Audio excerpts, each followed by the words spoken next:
Vamos trabalhar as tarefas propostas da página 35, ainda trabalhando o conteúdo de termologia.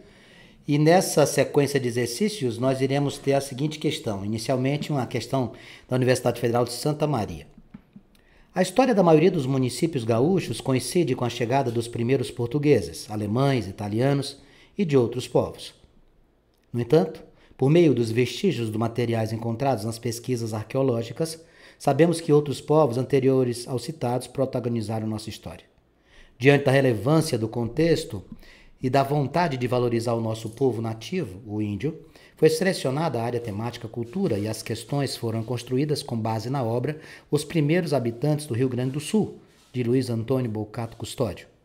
Aí tem um texto aqui do livro dele que diz assim, ó: os habitantes dos cerritos, com o tempo, foram aprendendo a plantar e a moldar potes de barro cozido. Os índios usavam panelas de barro. Modernamente são usadas panelas de metais, como alumínio e aço inoxidável, com cabos de madeira ou baquelite.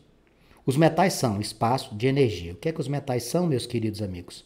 Os metais são bons condutores.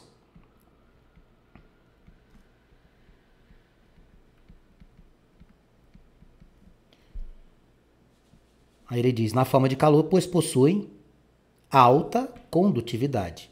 Ah, entendi. Condutividade térmica, quem tem alta é bom condutor. Quem tem baixa condutividade térmica ou não tem, é isolante. Exatamente. O material do cabo possui baixa condutividade, porque esse cabo aqui seria um material como madeira que permitisse isolar termicamente para que você não, por exemplo, queimasse sua mão. Então, dentre as alternativas, você vai procurar uma que diga bons condutores, alta condutividade, baixa condutividade. A resposta seria qual? A letra E, na questão de número 1, para a nossa primeira questão. Questão de número 2, temos uma questão da PUC. Essa questão traz o seguinte: analise as informações referentes à condução térmica. Dos processos de propagação estudados por nós temos 3 processos importantes a citar e relembrar com você aqui. Nós temos a condução. Quando é que a gente está diante da condução? Quando nós temos a transferência ou propagação de calor em materiais sólidos. Por exemplo, aquecer uma chapa metálica de um fogão a lenha. Convecção. A convecção se dá através de fluidos, no caso, líquidos ou gases. E temos também a radiação ou irradiação, que nós teremos o que nessa situação? A propagação através de ondas eletromagnéticas. Bem, diante dessas informações, a gente tem condição de analisar aquilo que se apresenta para nós e visualizarmos o que é que existe de certo ou existe de errado. Vamos lá. Para que um pedaço de carne cozinhe mais rapidamente, pode-se introduzir nele um espeto metálico. Isso justifica pelo fato de metal ser um bom condutor de calor. Metal é um bom condutor de calor? Sim. Vai auxiliar no cozimento da carne? Vai. Por que ele é um bom condutor? Porque ele tem uma elevada condutividade térmica. Então, esse primeiro item, verdadeiro. 2. Os agasalhos de lã dificultam a perda de energia na forma de calor do corpo humano para o ambiente, devido ao fato de o ar aprisionado entre suas fibras ser um bom isolante térmico. O ar é um bom isolante térmico e os agasalhos de lã evitam não que o frio entre no nosso corpo, é o contrário. Os agasalhos de lã evitam que nós venhamos a perder energia térmica na forma de calor para o ambiente. Então, vamos dar um exemplo aqui. Quando você está deitado num dia frio, vamos imaginar que a temperatura do dia seja de 18 graus, 20 graus, um dia muito frio. Quando você se deita e você diz assim, eu vou me enrolar aqui com o meu cobertor, que ele vai me aquecer, fisicamente essa sua afirmação está errada. Não é o cobertor que nos aquece, nós aquecemos o cobertor. Nossa temperatura é entre 36 e 37 graus Celsius, a temperatura do cobertor 20. A energia térmica vai do corpo quente para o corpo frio, na forma de calor. Então, entre você e o cobertor, quem cede o calor no dia frio é você. Ah, aí ele se mantém quente depois. Aí tudo bem, mas é você que o aquece inicialmente. Já percebeu que quando a gente vai deitar na nossa cama, que alguém tiver deitado antes, ou usado o nosso lençol, a nossa coberta, ela está quente? A coxa está quente, etc? Pois é. Por quê? Porque nós cedemos esse calor. Sente-se logo após alguém ter sentado. A temperatura vai estar mais elevada, o corpo forneceu calor para esses objetos porque eles estão na temperatura ambiente. Item de número 3. Devido à condução térmica, uma barra de metal mantém-se a temperatura inferior à de uma barra de madeira colocada no mesmo ambiente. Amigos, o metal tem alta condutividade térmica, enquanto que a madeira tem baixa condutividade térmica. Isso aqui está errado. Então, portanto, eu vou procurar a alternativa que diga que as corretas são as de número 1 e 2. Letra E. Continuando essa linha de raciocínio, ele traz aqui uma questão da PUC de São Paulo. Calor é uma forma de energia que se transfere de um corpo para outro em virtude de uma diferença de temperaturas.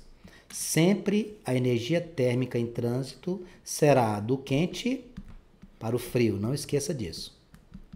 Temperatura mais elevada para quem tem a temperatura mais baixa. Há 3 processos de propagação.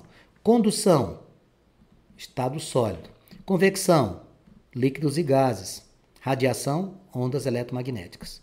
Aí ele diz, em relação a essas afirmações, analise o VOF. Vamos lá. Em dias frios, os pássaros costumam eriçar suas penas para acumular ar entre elas. Esse acúmulo de ar, eles ficam inflados, né? Nesse caso, o ar acumulado constitui-se um bom isolante térmico, diminuindo as trocas de calor por condução com o ambiente. Bem, essa resposta do item de número 3, o ar é um bom isolante térmico? Sem dúvida. Vai impedir que o pássaro perca calor para o meio? Vai impedir. Então, o item 1 está correto na questão de número 3. Vamos para o item 2. Correntes de convecção, ou seja, ar ou água, qualquer outro líquido, na atmosfera, no caso aqui é ar, correntes de convecção na atmosfera costumam ser aproveitadas por aviões planadores e asas deltas para ganharem altura, certo? Tais correntes são originadas por quê? Por diferença de temperatura entre as duas regiões quaisquer. Certíssimo. Isso aqui, essas diferenças de temperatura, certamente propiciam como se nós estivéssemos em 2 ambientes distintos, apesar de não estarmos. E o item de número 3, as paredes internas, as paredes internas das garrafas térmicas são espelhadas, com o objetivo de diminuir as trocas de calor por radiação. Exatamente. As garrafas térmicas, elas são construídas as suas embalagens a vácuo, evitando que, através desse vácuo, você tenha propagação por condução ou por convecção.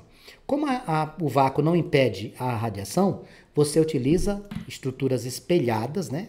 As garrafas com estrutura espelhada, para quê? Para não acontecer o processo de propagação por radiação. Resposta à questão número 3 é o item que tiver todas as alternativas verdadeiras. Seria a letra A para nós. Na questão número 4, a questão do Enem, traz para a gente aqui uma imagem de uma conversão de energia. Isso aqui é um aquecedor solar.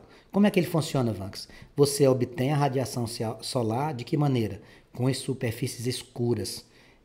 Você já deve ter estudado isso em ótica, eu vou explicar isso na aula de química.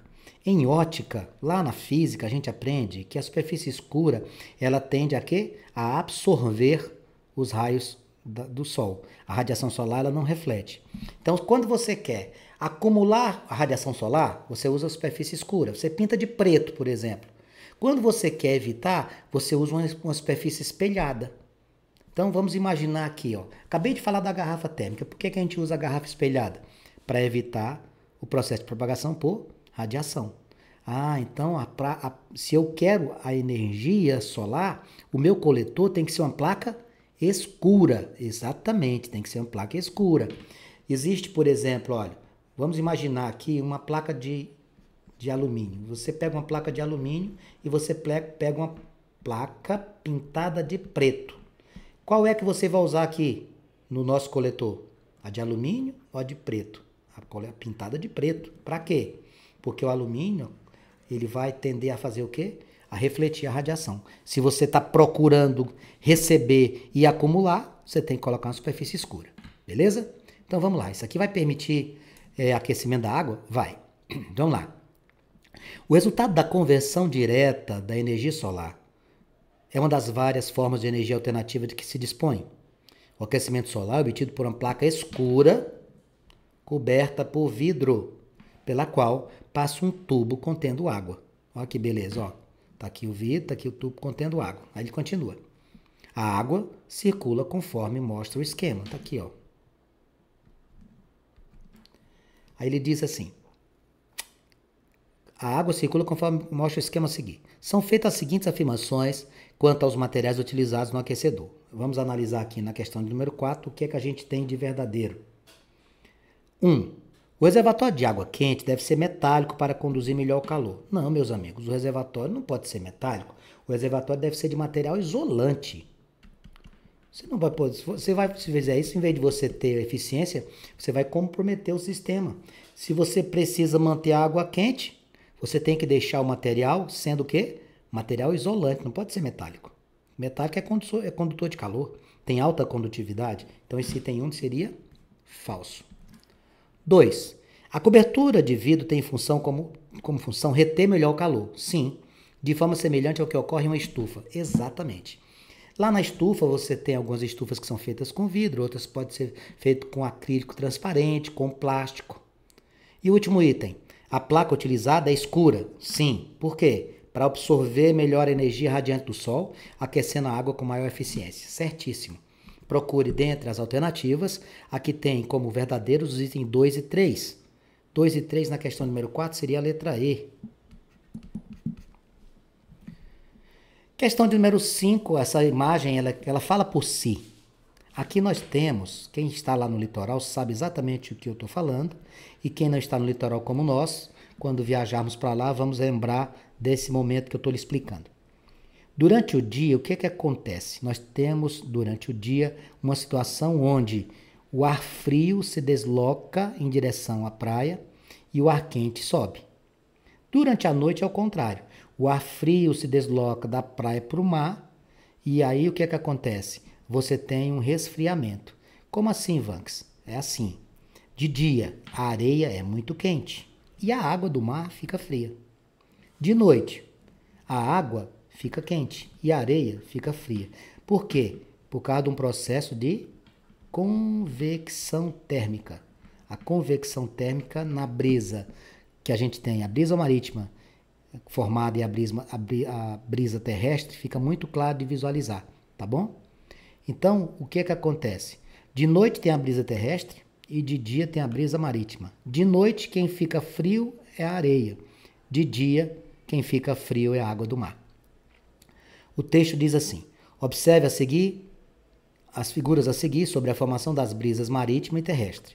Durante o dia, o ar próximo à areia da praia se aquece mais rapidamente. Está ali o desenho. Que o ar próximo à superfície do mar. Dessa forma, o ar aquecido do continente sobe e o ar mais frio do mar desloca-se para o continente, formando a brisa marítima. À noite, o ar só sobre o oceano permanece aquecido mais tempo do que o ar sobre o continente e o processo se inverte. Ocorre então a brisa terrestre. Aqui eu tenho a brisa terrestre e aqui eu tenho a brisa marítima. Dentre as alternativas a seguir, indica que explica corretamente o fenômeno apresentado. Vamos imaginar que você não lembrasse disso. A brisa marítima, o que consiste a brisa marítima, o que a gente vai visualizar, o que a gente vai sentir na prática no dia, e a brisa terrestre, o que a gente vai perceber à noite. Mas se você não lembrasse disso, se você tivesse ido para a praia no período da noite, no período do dia, quando você estava de férias no litoral brasileiro, você ia lembrar dessa resposta, porque você ia lembrar, realmente a água durante o dia é mais fria do que à noite, porque a água à noite é quente. E aí o que a gente pode utilizar para explicar isso? Bom, de cara, que o que eu precisava que você soubesse é que isso aqui é um processo de convecção. E para que aconteça essa situação do quente e do frio, é necessário que nós tenhamos o quê? Nesse processo, calor específico, que sejam o quê? Diferentes da areia e da água. Quando a gente fala em calor específico da areia e da água, a gente tem o calor específico da água sendo maior do que o calor específico da areia, tá? Isso aqui vai influenciar diretamente no comportamento destes casos aqui narrados. O calor específico da água é 1, tá? E o da areia é menos de 1. Então vamos aqui. Dentre as alternativas a seguir, indica que explica corretamente o fenômeno apresentado. Vamos lá, questão número 5, a letra A diz assim. É um exemplo de convecção térmica. Ok. Ocorre pelo fato de a água ter um calor específico maior do que o da areia. Sim. Dessa forma, a temperatura da areia se altera mais rapidamente. É exatamente isso. Resposta à questão número 5.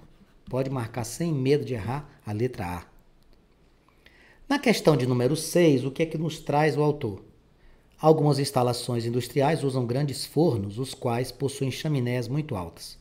Meus amigos, qual seria a finalidade dessas chaminés lá no teto que você encontra em algumas indústrias? Para que é que você tem isso? Essas chaminés têm como característica o seguinte: o ar ele tem densidades, tá? O ar quente e o ar frio possuem densidades diferentes, tá? Quando eu comparo o ar frio e o ar quente, a densidade do ar frio é maior do que a densidade do ar quente. Por isso que o ar frio desce e o ar quente sobe. Para que é que então seria útil, que seria interessante aqui essas chaminés? A vantagem maior delas, meus amigos, é que você ia poder renovar esse ar. Porque o ar quente subindo, ele renova e reduz a quantidade de atmosfera, a quantidade de temperatura em relação ao que estava no original. As chaminés vão possibilitar que o ar se renove, que a temperatura baixe, fique um pouquinho mais fresco o ambiente que você está. Vamos ver as alternativas. Transportar o ar das grandes alturas para o interior do forno. Nada a ver, é renovação. A palavra-chave aqui é renovação. B. Lançar os gases residuais a grandes alturas por irradiação. Não, primeiro que não é para isso, e segundo que não seria irradiação, seria convecção. C. Irradiar o calor a grandes alturas. Não é irradiar, é convecção. D. Proporcionar maior renovação de ar na fornalha por convecção. Aí sim. A última é visivelmente errada. Evitar a poluição de fumaça e fuligem. Nada a ver. Então a resposta à questão número 6, meus amigos, seria a letra D. Vamos fazer mais um, o tempo ainda é suficiente para fazermos mais uma questão. Lá na questão de número 7, ele fala das embalagens de tipo leite longa-vida. Antes de ler esse texto, eu vou comentar com você um projeto que foi feito por alguns estudantes, né, da UEL, que visava o quê? Visava reduzir o calor nas casas onde não tinham forro nos telhados de amianto. A telha de amianto, essa telha que a gente conhece como material utilizado antigamente para a construção de caixas d'água, elas são até, inclusive, cancerígenas. Essas estruturas são cancerígenas. O material que nós temos na condição de telha de amianto é cancerígeno, tanto é que existem limitadores na utilização desse material. Essas telhas, elas elevam a temperatura. Essas telhas ficam muito quentes, tá? Essas telhas ficam com uma temperatura muito elevada. Então, o que é que acontece? Telha muito quente, o que é que vai acontecer? Ela vai, através do calor emitido, deixar o ambiente da casa muito, mas muito alta a temperatura. O que é que tem? Onde é que entra essa história de embalagem de leite longa-vida? Olha aqui. Essa embalagem do leite, por dentro dela, ela é espelhada. Dentro dela é espelhada. Aí o que é que você vai lembrar? Você vai lembrar que eu disse para você que quando a gente quer evitar o processo de propagação por radiação, se a gente utilizar uma superfície espelhada, a gente reduz essa propagação. Então, o que é que seria interessante? Você forrar as telhas com quem? Com a parte espelhada de quem? Das embalagens de leite. Olha que ideia interessante. Com as embalagens do leite longa-vida, você pega a parte espelhada, o que é que ela vai fazer? Ela vai diminuir a propagação por onde? Por radiação. Quando ela diminui a propagação por radiação, o calor que as telhas emitiam para o ambiente vai continuar sendo emitido? Vai, mas em menor proporção. Então você vai conseguir encontrar um ambiente menos quente. Por quê? Porque a superfície de alumínio, porque isso aqui ela é feita de alumínio, essa parte interna, essa superfície de alumínio vai permitir que você reflita a radiação oriunda de onde? Das telhas de amianto. Então eu comentei isso para poder deixar você a par desse tipo de informação. Depois eu trago com riqueza de detalhe esse projeto tão bonito dos estudantes que fizeram essa caridade para aqueles que não tinham condição financeira de diminuir ou de poder dar um conforto melhor à sua família, né? Então vamos lá. Embalagens tipo longa-vida, abertas com a parte interna voltada para cima, embaixo das telhas, podem ser utilizadas como material isolante em telhados de amianto, que no verão atingem temperaturas de 70 graus Celsius. Isso é uma fornalha. Sobre essa utilização do material, é correto afirmar: o calor emitido pelas telhas de amianto é absorvido integralmente pelo forro. Não, essa não é a intenção. O forro longa-vida é para quê? Para evitar que haja o processo de propagação por radiação do calor oriundo das telhas. B. O calor específico do forro longa-vida é muito pequeno e por isso sua temperatura é constante. Não, não vai ser constante. Vai aquecer? Vai. Mas ele vai permitir o quê? Que o ambiente não aqueça tanto. C. A superfície de alumínio do forro longa-vida reflete o calor emitido pelas telhas de amianto. Exatamente. Isso aqui não é um ar-condicionado, mas ele tem uma função genial, que é de reduzir essa propagação de calor por meio. Questão número 7, letra C. Eu agora gostaria de pedir a você que, na primeira oportunidade, tentasse novamente assistir essa aula, fizesse novamente todas as questões que foram trabalhadas e que você consiga, no nosso processo avaliativo, ir muito bem. Qualquer dúvida que você tiver, qualquer dificuldade, eu estou aqui à sua disposição. Pode começar a perguntar.